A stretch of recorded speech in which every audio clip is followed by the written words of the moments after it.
Iran ইসরায়েলের যুদ্ধের পরে অস্থবির হয়ে পড়েছে মধ্যপ্রাচ্যে বাজার। মধ্যপ্রাচ্য গ্রামী যে সকল যাত্রীরা আছেন এবং যে সকল যাত্রীরা আসলে মধ্যপ্রাচ্যের বিভিন্ন দেশ থেকে বাংলাদেশে আসছেন, তাদের একটা বাড়তি ভোগান্তি পেতে হচ্ছে। আপনারা জানেন মধ্যপ্রাচ্যে প্রায় 60টি দেশে বিমান হামলা হয়েছে, মিসাইল হামলা হয়েছে। তার মধ্যে অন্যতম হচ্ছে সংযুক্ত আরব আমিরাত, কাতার, কুয়েত, বাহরাইন, সৌদি আরব, ইরাক এইরকম দেশের সাইপ্রাসেও হামলা হয়েছে। সো এরকম অবস্থায় বাংলাদেশ বিমান কর্তৃপক্ষ থেকে বলা হয়েছিল, প্রথমে গত কদিন আগে একটা নির্দেশনা দিয়েছে হয়েছিল যে বাংলাদেশ থেকে কোনো ধরনের ফ্লাইট উদ্যয়ন এবং অবতরণ করবে না মধ্যপ্রাচ্যের উদ্দেশ্যে। তবে গতকাল থেকে আমরা দেখেছি সেটা সচল হয়েছে। মধ্যপ্রাচ্যের যেটা রুট সেটা হচ্ছে সৌদি আরবগামী যে ফ্লাইটটি ইতিমধ্যে ঢাকার উদ্দেশ্যে রওনা দিবে। যতটুকু জানা গেছে একটু পরেই আসলে রওনা দিবে। সৌদিগামী যারা আসছেন তারা এখানে চলে যাবেন এবং এখান থেকে যে রিয়াদ থেকে একটা ফ্লাইট আসবে সকাল 10:40 সময় সরাসরি রিয়াদ থেকে সিলেট ওসমানী আন্তর্জাতিক বিমানবন্দরে উপস্থাপন করছেন। অনেকের মধ্যে উৎকণ্ঠা আছে আসলে এই যুদ্ধ পরিস্থিতির মধ্য দিয়ে আসলে দেশ ছেড়ে এমন একটা গন্তব্যে যাওয়া হচ্ছে যে গন্তব্যে আসলে অনিশ্চিত বলা চলে। কি হবে সেটা অনিশ্চিত। অনেকেই জানে না আসলে যে টাকা খরচ করে বা যে স্বপ্ন নিয়ে যাচ্ছেন তারা হয় স্বপ্ন আসলে আদৌ বাস্তবায়ন হবে কি হবে না। মধ্যপ্রাচ্যের যদি সংঘাত আরও ক্রমবর্ধমান বাড়তে থাকে তাহলে বাংলাদেশের যে শ্রমবাজার সেটা আসলে অনিশ্চিত হয়ে পড়বে। বিশেষত আমরা যদি বলে থাকি বাংলাদেশের যারা আছে তাদের মধ্যে সবচেয়ে বেশি প্রবাসীরা অবস্থান করছেন মধ্যপ্রাচ্যের সবচেয়ে বৃহৎ দেশ সৌদি আরবে। সেই সৌদি আরবে কিছুটা স্থিতিশীলতা আছে, তবে সেই স্থিতিশীলতা আসলে কতদিন থাকবে সেটা নিয়েও আসলে শঙ্কা রয়েছে। বিশেষ করে আপনারা জানেন সৌদি আরবের মক্কার উদ্দেশ্যে বিভিন্ন ফ্লাইটগুলো ইতিমধ্যে চালু রয়েছে। জেদ্দার উদ্দেশ্যে একটি ফ্লাইট রওনা হবে এই সিলেট ওসমানী আন্তর্জাতিক বিমানবন্দর থেকেই।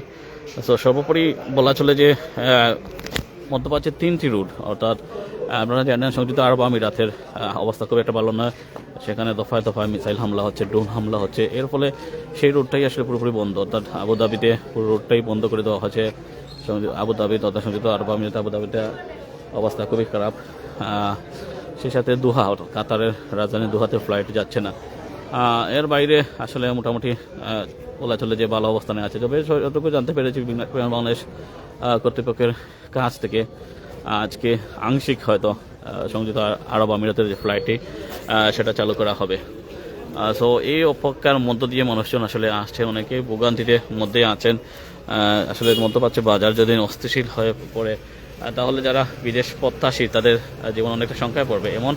এমনকি অনেকেই আসলে আছেন যাদের ফ্লাইট আসলে মিস হয়েছে। গত 3 দিনে যে যাত্রা হয়নি, স্থগিত হয়েছিল, তাতে অনেকটা দুশ্চিন্তায় পড়েছেন। অনেকেই আসলে তাদের কর্মস্থলে গিয়ে যেন সেটা যে আকামার ডেট বা ভিসার ডেট সেটাও আসলে ফুরিয়ে গেছে। অনেকে কান্নাকাটি করছিলেন। আপনারা জানেন গত প্রথম যেদিন যে বিমান বাংলাদেশ থেকে যে নির্দেশনা আসছিল বাংলাদেশ থেকে কোনো ফ্লাইট আসলে মধ্যপ্রাচ্যের উদ্দেশ্যে যাত্রা করবেন, সেদিনই আমাদের সিলেটের গর্ব নবনিযুক্ত মন্ত্রী প্রবাসী কল্যাণ ও শ্রম কল্যাণ মন্ত্রণালয় মন্ত্রী আরিফুল হক চৌধুরী তাৎক্ষণিকভাবে আসলে তিনি সিলেটে অবস্থান করছিলেন। আমরা যতটুকু জানি তিনি যখন এই খবরটি পান উনি ঢাকায় শাহজালাল আন্তর্জাতিক বিমানবন্দরে চলে যান। সেখানে গিয়ে প্রবাসীদের যারা আসলে ফ্লাইট স্থগিত হয়েছে তাদেরকে খোঁজ খবর নেন এবং তাদেরকে খাবার, টাকা, খাবার এবং সেই সাথে যারা যেখান থেকে যেই গন্তব্যে গিয়েছিলেন যে গন্তব্য থেকে তারা ঢাকায় গিয়েছিলেন সেই গন্তব্যে আসলে সরকারি খরচে ফিরিয়ে দেওয়ার ব্যবস্থা করেছেন আরিফুল হক চৌধুরী। অসংখ্য ধন্যবাদ সিলেটের ম্যাজিক ম্যান আরিফুল হক চৌধুরীকে।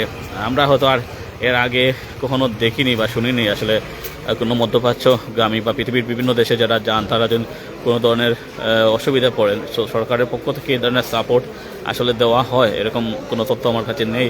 হয়তো এটাই প্রথম যেটা নজির স্থাপন করলেন সিলেটের গর্ব। সকতা বলে থাকি এই ফ্লাইটটিতে এই ফ্লাইটটিতে প্রায় 600 জনের মতো যাত্রী হয়তো যাবেন। এই ফ্লাইটটি যেটা সৌদি আরবের উদ্দেশ্যে যাবে। আর সেটা বলছিলাম যে 800 জন যাত্রী ছিলেন, তাদের অবস্থা আসলে অনেকেই ফ্লাইট ক্যান্সেল হয়েছিল, তাদেরকে পুনরায় ফ্লাইট দেওয়া হয়েছে। অনেকেই ইতিমধ্যে দেশ ত্যাগ করেছেন।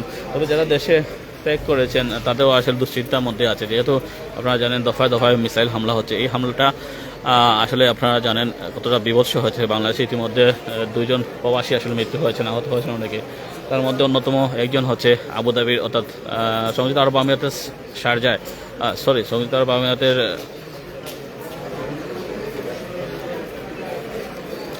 আমি যেটা বলতেছিলাম, সংযুক্ত আরব আমিরাতের আজমান প্রদেশে একজন প্রবাসী বাংলাদেশি নিহত হয়েছেন। ওনার বাড়ি হচ্ছে বড়লেখা সালেহ।